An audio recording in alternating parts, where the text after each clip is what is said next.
is about 8 in the morning and I am walking around the back streets of Kuala Lumpur. Why? Because last night I decided to book a very last-minute day trip to Melaka. I didn't know you could do a day trip to Melaka from Kuala Lumpur. I don't know what's there. I don't know what to expect. I just saw it. It was like 60 Australian dollars. I thought, let's have a little adventure. Let's go to Melaka for the day and find out what's there and if it's worth visiting and if $60 for a day tour, inclusive of lunch, is good value or not. The only problem is I have to meet the tour group in like 5 minutes. I'm running really late. I overslept. I had to get up. My alarm wasn't doing the right thing. Maybe I just slept through it. But now I'm under time pressure. I don't have time for vlogging. I need to hang up the vlog and focus on getting there or I'm going to miss this thing. Life goes up and it goes down. I know my mom taught me that. I figured why we fool around so little and we keep track of time. I think we've got time to grab a coffee. I think I'm on time. I think we've got time. Wrong. There's no time for a coffee. The tour guides just called me. Everyone's on the bus already. Super late. Hey! Lucky I have a spare coffee in my bag. But I'm not gonna wake up, wake up. I'm not ready. Let me have another day. Don't wake up, wake up. Keep it steady, cause I'm happy. I'm not gonna wake up. No, not yet. Whoa. No, not yet. Whoa. No, not yet. Whoa. I'm afraid I'll end up. Our first stop this morning is here at St. Peter's Church. It was constructed in 1710 and it is the first and oldest church in Malaysia. It is a Catholic church dedicated to St. Peter. And if you're thinking, wait a minute, that sounds familiar, who's St. Peter? You heard the story, you go up to the pearly gates, somebody has to unlock them. That's St. Peter. And you'll know it's him because in the little statue of him, he's holding keys in his hands. Pretty cool, huh? I love the exterior of this church. It's so different to the kinds you normally see, right? Like churches kind of tend to look the same, but this one looks a little bit different. I love that kind of scalloped detail almost here along the outside of it. It's beautiful. The windows are gorgeous.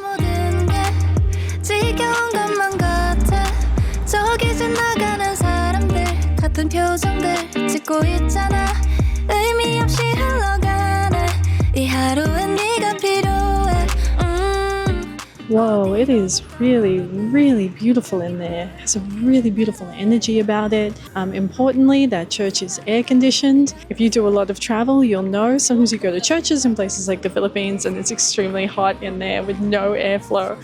I know it's a funny thing to comment on, but it's beautiful and cool in there. They're playing this lovely music. It is just so ethereal and relaxing.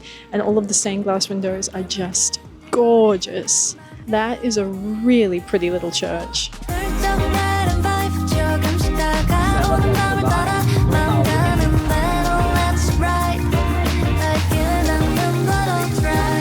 We are boots on the ground in Melaka, and two things stand out immediately.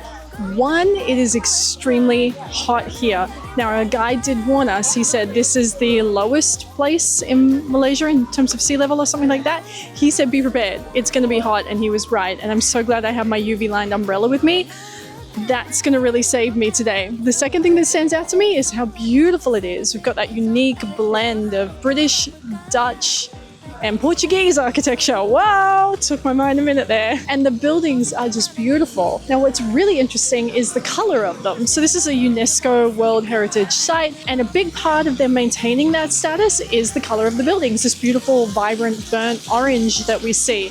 That color was introduced by the British. Now, our guide told us that obviously way back then, the streets weren't paved like they are now, so it was very muddy and dirty, and people were chewing betel leaves and spitting on the walls. And so the British introduced this specific color of paint, and it was to make the city look a whole lot cleaner. Another thing you're going to notice as you walk around the center of Melaka like this is the cyclos, the tricycles, the Sam-Law bicycles, whatever you want to call them. They are bright, they are colourful, they are loud, and they are for hire. Now, our guide told us that it's about 30 to 40 Malaysian ringgit for them to give you a whole tour of the city. And I think that might be something I might be interested in doing later.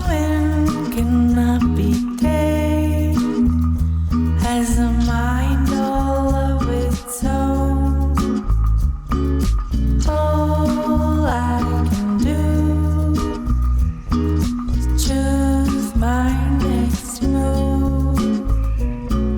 Welcome to the highest point in Malacca. Now this place was built by the Portuguese and it was so they could defend their land. So from up here they have a great vantage point. There weren't all these buildings around us obviously back then, so they could see anybody who might have been making their way towards them and take the appropriate defenses.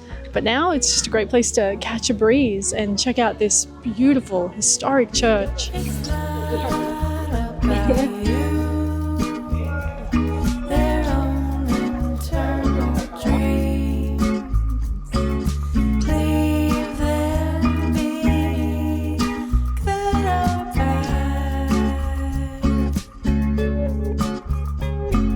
We've spent a lot of time in churches today, so it's kind of nice to see a little bit of a different side of the culture and the history here in Malacca. We are at this beautiful Chinese temple. It dates back to the 17th century, and I believe, if I say this right, the Cheng Hun Temple. Now this is off Jonker Street, and this is one of the most famous streets here in Malacca. It is stunning around this area. This whole Chinatown district is just beautiful. I'm going to stop walking right here. I do not want to go out into that sun. I feel like I don't like to complain too much on this channel, but I have to warn you, the heat here is to be feared. I am cowering underneath the delicious... I dropped my microphone, hold on. I have to figure out a way to do this. This is not graceful. Okay, let's see if that is going to work.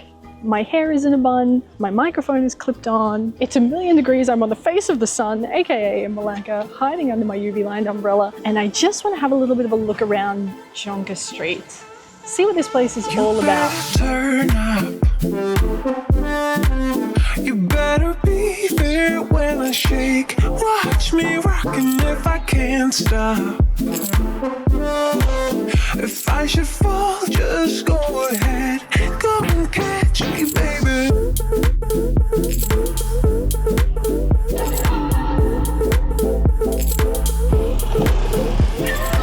I really love this part of Malacca. I'm enjoying having a little bit of time away from the group, and I really like this. This Chinatown Jonker Street part is great. There is so much to see. Lots of cool little boutiques and shops around. Lots of cool shops here and there, cafes, food to try, and some really cool, colorful temples and whatnot. Now we're at a really critical point of this day, and a really happy one for me because I was running late and didn't get to have breakfast, which means I'm starving. And lucky for me, it's lunchtime. So let's find out if the food on this tour is any good. Looks like it's gonna be some pretty traditional food. Okay, we love that. Join in. You better grab that tambourine. Put your face in my wicked. We may be forced to cause a scene. Make some trouble, baby. So the food was okay. It was fine. It wasn't the kind of place that you would... It's not a food destination. Like, you wouldn't base your trip around going to that specific restaurant. It was just the food that they provided as part of the tour, and it was okay. But I didn't really eat much of it, which has left me feeling hungry. So I would like to get something else to eat on this street, and I want to try something a bit more authentic. I need to be really careful here. Something is happening that has never happened before. My camera is overheating. If you watch this channel a lot, you'll know I switched cameras. I'm now rolling with a DJI Osmo Pocket 3. Not sponsored, wish it was. I have never had this before, but this thing is red hot. The whole thing just feels like it's going to explode in my hand. So I'm going to try and get my sweet little camera out of this heat and give it a rest for a minute. Because if it blows up, I'm in trouble. This time my hopes are up, 'cause you got my heart in your hand. And do what you want, what you want, what you want with it, but don't give it back. That place looks like an oasis to me right now. This big yellow Peranakan place, it looks extremely air conditioned and cool in there. I think we just roll the dice, we go in there, we see what they have. Oh my gosh, yeah, it's beautiful in here. Bye. Wait, I've left. I just wasn't feeling it. I was sitting there, I just wasn't feeling the vibe, and then I got on Google Maps and I saw like a place that just looks a bit more authentic to me. I don't know if that's in my head or not. I'm hoping I'm right about it, but it just looks like there's a place that's a bit more authentic down here somewhere. Let me see if I can find it, and hopefully I've made the right decision here.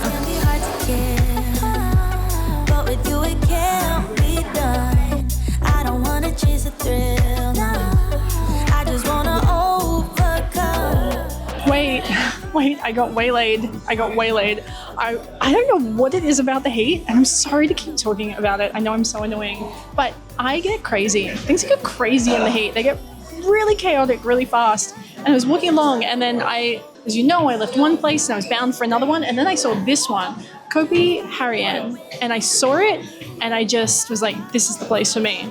I walked in here, it's super cool in here, both visually and temperature wise. So this is where I want to be, this is where I need to be. I've ordered some food, it's come out real quick, and I've ordered 3 things. How much was this? Like $28.90. Oh, thank you so much. I've got 3 things. Kaya toast, because I need some carbs.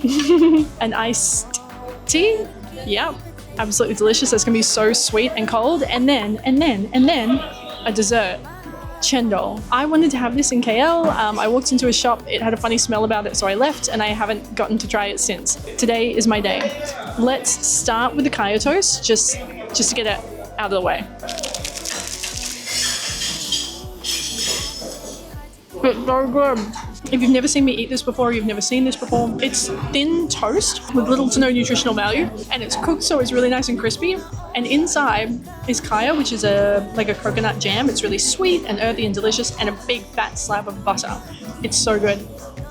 Then we're gonna chase that down with a big slurp of this ice cold tea. I feel like I'm being so chaotic right now. I don't care. I have to lean into it. This heat is making me like insane crazy. I was literally just on the phone to my mum before, and she's like, do you remember we went to Melaka when you were a really little kid when we used to live in Singapore? And I was like, I sort of remember. She was like, that is the hottest I've ever been. And my mum comes from an extremely, extremely, extremely hot part of Australia. Like, we're talking like 40-degree heat. And she was like, this is the hottest I've ever been. Enough childhood stories. Let's eat some of this ice cold dessert. Oh, chendol. So this should be like a shaved ice with some coconut in there, and then I don't know what else. We're going to go on a journey and discover together. But I kind of want to dig to the bottom because it looks like we've got, some lovely green jelly down there. Some kidney beans maybe, some red beans in there.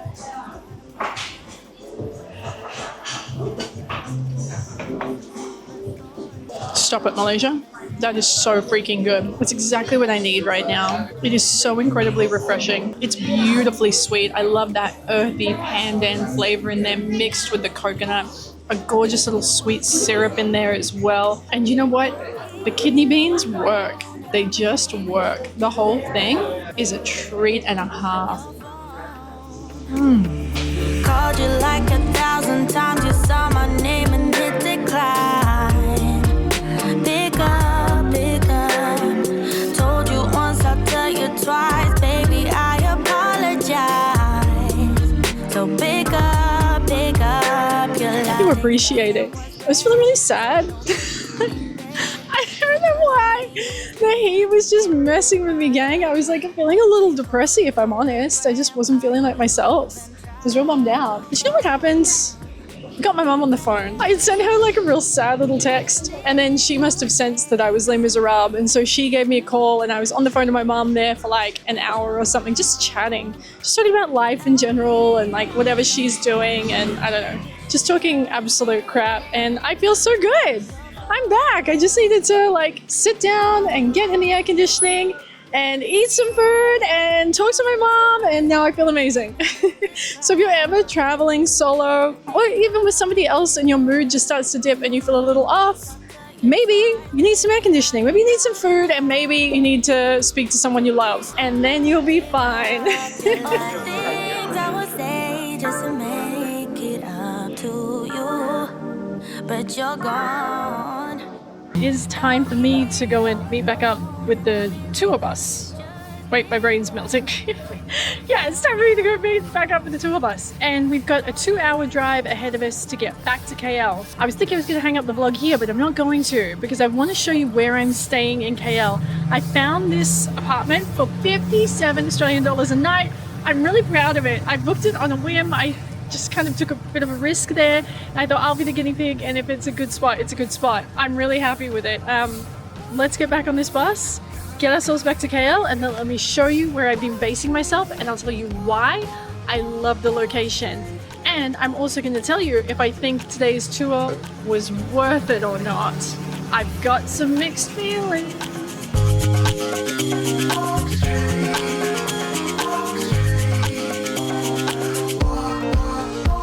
This trip, I'm staying at the Robertson Lux Suites in Bukit, Bintang. Now, it's a serviced apartment, not a hotel, and it's right in the heart of the action. It has an infinity pool, a gym, amazing city views, and honestly, the location is perfect for exploring KL's food, shopping, and nightlife, and at just $57 a night, it is seriously great value. I'm not saying it's like the fanciest place on the planet, but I'm telling you, for this price, what it is, it's been fantastic. I'll have some links in the video description for you so you can check it out and book your stay too. Why you wanna run away? Why you gotta be afraid? I wish I could make you stay, cause baby I love you. Why you tryna break us up when I'm tryna build it up? I wish I could make you stop, cause baby I love you. There is a cute little restaurant beneath my apartment/hotel. It's called Husin Husin. I think I've eaten here every day since I got here. It's really convenient, really well priced, and the food is always good. And given that today is my last day in Kuala Lumpur, I want to eat here again while we have a bit of a chat. So I've got two things. Number one, my favorite, 2 plain prata. Yes. And my favorite drink, a lychee drink, iced. Yes, please. I need that. That's so refreshing. I just feel like I need to ingest a ton of sugar, like after having every ounce of my body ravaged by Melaka today. And I also need to eat. I just feel like I need some carbs, like hardcore carbs. So let's just get a piece of this on the go. It's so good. And what's so good about this one is I love the style of it. You can go to different places and the paratha it can be really crispy and really oily. I like this one because it's more of that drier, flakier style. And then you dunk it in the veg gravy and it is a gift from heaven. It is so good. Oh my gosh. What a massive day. That day tour, it doesn't seem like it should be that intense, but it's like 8 a.m. to, what is it, like 6:30 p.m. That's a big day. You're out there in the heat. There's a lot of moving around. There's a lot of walking. It's pretty intense. Now, I want to share my honest, unfiltered thoughts about the tour. I think it was about 64 Australian dollars. That does not include a hotel pickup. You have the meeting point. You have your tour guide with you. There's no entrance fees to anything. Lunch is included. And then you get dropped back in the city at one of 3 drop-off locations. For $64 for one person, I think that's incredible value. For a whole day to get to see Melaka, I think that's actually really good. I feel like a private tour would be even better. Of course, how could it not be? So I feel like a private tour would be amazing just to have that control and that freedom a little more. You are obviously bound by the group, and I would have liked a different / way better lunch location for sure. So I think a private tour, if you had the budget, if you had enough people, I think that would be the way to go. Regardless, I'm going to have the one I did linked in the video description for you so you can click through and book it. And my honest thoughts on Melaka are that it's a really cool place to visit. I'm not sure if I did it right or I did enough of it or maybe I saw everything. I mean, it's so hot out there. I don't think I would want to really stay out there for 2 or 3 days. I think I would just never leave the hotel. It would be so hot. I feel like a day is good. Maybe one night. Maybe it's a spot like Nara in Japan. You go, maybe you spend one night, you can catch a bit more of the vibe, you don't have the day trippers there. Maybe that's a way to do it. If you've done it for one night, let me know. If you've done the day trip and you have an opinion, let me know. If you're from Malaysia and you have an opinion, I would love to hear it. Pop it in the comments below for me. But overall, I'm so glad I went. I don't remember seeing it as a little kid, really. So I'm glad I got to go again and have the experience. It was a really great way to kind of get out of KL for the day and see a different side. All right, you guys. And with that brings this week's episode to a close. I really hope you've enjoyed it. Now, if you don't already, be sure to subscribe right now so you never miss a single episode. There's a lot of this going on. And say hello in the comments below. Hope you have a great weekend, and I will see you in a brand new episode next week. Love ya.